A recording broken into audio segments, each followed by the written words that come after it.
those who don't know me, little backstory, I've been studying ancient Egyptian history since I was probably 5 years old. Don't ask me why, but it's something I've loved ever since I was little. When I was about 10 years old, my parents got me this book here on mummies. I took it to school, got some strange looks from my friends and peers, but it didn't seem to, I wondered why, because I was like, it was interesting to me.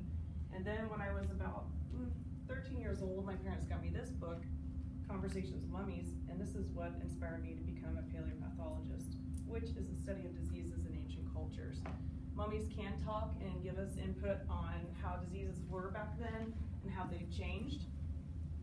This one is my favorite pharaoh, called Ramses the Great. He was well known in the Bible for being the pharaoh that was in charge when Moses was around and everything, but he did a lot of great architecture in Egypt, and he was a really good ruler, and he was one that ruled the longest out of most pharaohs. Fun tidbit on him, he was the longest living pharaoh who lived to be over 92 years old, which is really odd for that time period. And he had a total of 102 children. He had 52 boys and 50 girls. Busy man. But yeah, he's really cool. As you can see, he's very well mummified. He actually was very vain, I guess you could say, because he liked to dye his hair. He didn't want any gray hair. He dyed it red, so he looked pretty cool.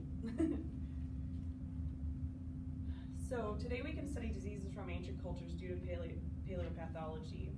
Evidence of mummies, ancient disease can be detected from mummies. But let's start at the past to be able to understand our future. Thousands of years ago, ancient Egyptians walked the lands of Egypt. They believed that in order to have a happy afterlife and enjoy it, they had to have a well-preserved body. So this gave birth to mummification. Mummification started about 7,000 years ago by natural methods. So what they usually did when their person passed away, they would dig a hole, place their body in the hole, and put some of their belongings in it and bury them. The natural heat and sand actually dried their body. Unfortunately, it pretty much didn't do a really good job. They were just mostly bones. So they're like, this doesn't work. It's about 2600 BC, embalmers discovered that removing the internal organs, such as the brain, liver, stomach, intestines, and lungs, slowed down the decaying process. They left the heart in because the ancient Egyptians believed that the heart was pointless, that it wasn't an organ that did anything, so they're like, we'll just leave it in. And interestingly, they removed the brain through using a very tiny hook that went up the nostril of the deceased and removed the brain piece by piece, very carefully, because they didn't want to disturb any structure. This next picture will be of the mummy when they first started burying it. As you can see, that is mostly just very little skin over bones and not that great, unfortunately. Doesn't look much like a living person, so they weren't happy about it. Next, the embalmers dried the body and organs in applying by natron. Natron is a natural occurring salt that is a mixture of sodium carbonate and sodium bicarbonate, which is our baking soda. The process was almost perfect, but the skin had a leathery look, so they weren't happy about that either. So in about 2400 BC, the embalmers found the secret of mummification. They soaked the linen in a resin, which in turn put a protective cover over the body and sealed out moisture and new bacteria. I say new bacteria because that's how we know that the bacteria that they found on the mummies is not inhabited just like they just went on there. They're ancient bacteria. The full process of mummification done properly is 70 days. These are examples of mummies that were kind of the second stage. They're leathery skin and everything, so they're not quite exactly, but you can see it's more of a person. This is a woman, and these both are at the Smithsonian Museum, and the other one's a child. And then this is my buddy Ramses on the right. Oh, I have my mouse lasered. So this is King Ramses the Great, who's my favorite. And this is his father, Seti the First. As you can see, they look pretty, especially his father looks like he's sleeping. It looks like he died late yesterday, so very good job. He must having a good afterlife. So this is paleopathology. This is what they use as a CT scan.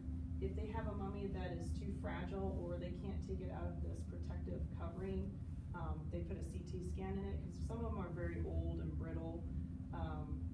And mummies usually have about, I want to say about 4 different sets inside of another, kind of like those dolls that come out, because they had a different protective. This is a microorganism, which I'll talk about later, called the schistosomes, and they have caused problems to Egyptians today. So paleopathology began in the early 1600s by German naturalists. They studied mostly bones and tissue from mummies. Paleopathologists of today study bones, teeth, blood, hair, fingerprints, and human waste, besides mummies. Tissue samples from mummies can be viewed under microscopes. Paleopathologists, like I said, use x-rays to examine mummies because it's less invasive. Some of their tissue is very brittle, and if you barely touch it, it can just poof into the air and then it's ruined. And you don't want to disrespect the dead either, because they were living people, they had beliefs, and you need to respect them. This skull up here is actually of Queen Nefertiti, who was, of course you don't know that, but everybody knows King Tut, right? Everybody's heard of King Tut? Well, that was his stepmom. His dad was Akhenaten, which his dad is actually here on my candle. This is Akhenaten, who is King Tut's dad. And then this skull is actually of a pharaoh who unfortunately had a very painful death. If you can see up here on his skull and around here, he was unfortunately killed with an axe. Very brutally about, I think they said he was axed about 25 times. So, not so fun. So x-rays. X-rays can help identify the mummy under the wrappings. They can clarify family relationships, determine the age of the person when they died, signs of disease, and heal fractures. They have shown evidence of diseases such as tuberculosis, polio, arthritis, gallstones, and hardening of the arteries. It also shows the wear and tear of their teeth, which actually, interesting enough, is the main cause of death. Speaking of dental hygiene, is most of them died from bad dental health. They would have, when they made their bread, some tiny stones would get stuck in the bread, and when they bit down, they'd break a tooth, then they'd get infected. Of course, they didn't have much dental health back then, and they would get dental disease that would go through the bloodstream and kill them, unfortunately. In the previous picture of x-rays, the one in that CT scan, this is her body in the CT scan. That's what that looks like, and they can see like if she has any broken bones or whatnot. This is really interesting as well. These are scans of a mummy that's over 3,000 years old that had peripheral artery disease and also annular valve stenosis in the heart of an Egyptian mummy. So this mummy had what's called PAD and hardening of the arteries. So they had heart disease. So my next project next semester, I want to look in how heart disease has changed. My mom, unfortunately, has a lot of heart disease and has been plagued by it, so I want to know how it's changed and what we can do to make a difference and make it so people don't have to go through it. So this is really interesting. I mean, that you can actually see the hardening of the arteries in a mummy that's been dead for so long. This is an example of a mummy's x-ray right here. You can see the cavities set in and all that for the dental disease. And then this is, I thought was really cool. They had a very makeshift way of doing bridge that they used wire to attach the teeth that had fallen out to the other teeth. So I don't see how that would be very comfortable to chew because this part would keep getting into the gum, but I guess it was better than, looking like you're missing teeth. Looks like braces. Yeah, it almost did, doesn't it? I'm surprised that they didn't have braces. Yeah. The microscope, tissue samples are obtained from mummies in a unique way. A molecular biologist named Tricia Rutherford developed this technique. Believe it or not, I'm not trying to sell you Downy, but she found a way that she took unscented fabric softener and added it to the tissue of the mummy, either the skin or the inside tissue, and it actually softened enough that she was able to take this diamond knife and cut an extremely thin slice of tissue off and put it under the microscope. They used several different microscopes. The scanning electron microscope was the main one for tissue because it gets every little detailed slice so they can see what microorganisms had inhabited the mummy at the time. So it's really interesting. I thought that was the coolest thing. Once she's able to rehydrate that, she can check into it, and she's executing a project called the Schistosomes project, like I mentioned earlier, which I'll go into a little more detail in a minute. Schistosomes, here we go. They're microorganisms that are in the helminths or parasitic worm class. They are found in contaminated water sources, and they enter mostly humans by their hair follicles. So if they go into like the Nile River, for example, the schistosomes are in there. They will go through their hair follicles, but if they also drink the contaminated water, they will also get sick. They cause calcification of the bladder, fibrosis of the intestines, scarring and cirrhosis of the liver, internal bleeding, heart disease, and possible death.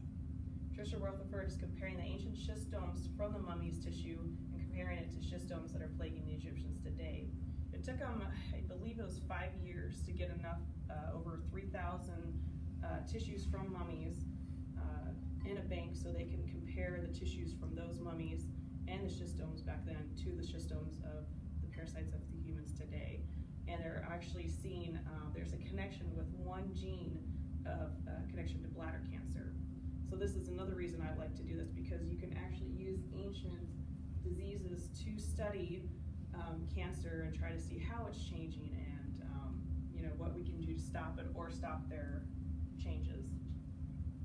Again, it's like a graphic, but this is a picture of fibrosis of the intestines. You can see right here, these are the little cysts and stuff on the intestines, which are very painful for the patient. They have a lot of abdominal pain. This is calcification of the bladder. That's the opening of the bladder at the top, and it gets really calcified. And it's hard for them to urinate and also painful. Of course, and it's not from a mummy, that's from a live person, obviously. This is an ancient schistome egg at the top from a mummy, yes. And this is an ancient schistome mummified with a mummy, and this is what they look like from a human being. That's the worm form of it. In closing, this is a small piece to a large paleopathology puzzle. That's a tongue twister. Microorganisms have evolved since ancient times, and several have become antibiotic resistant. I brought my little buddy here. This is your MRSA. This is super MRSA because this one is the one that's resistant to antibiotics. These type of organisms have changed their DNA and different structures, so when certain amounts of antibiotic is introduced to them, they change themselves to cope with that and go around it. It's kind of cool to watch, but it's kind of scary in a sense because they're really hard, because they end up doing biofilms in the body, which are really hard to kill with antibiotics. So it's really tough to get rid of them. So that's why we need to figure out these little guys. I can't wait to start my journey. This is, like I said, it's been a dream of mine since I was 13 years old. And the more I can do and see, I mean, just like seeing Ramses the Great mummy, if I got to see his mummy in person, it would be like meeting a superstar to me. It's like, I totally geek out. I want to give big thanks to my mentor, Professor Sioris, for helping me through the semester, and I can't wait to work with her next semester. And thank you to Dr. Johnson for giving me this opportunity.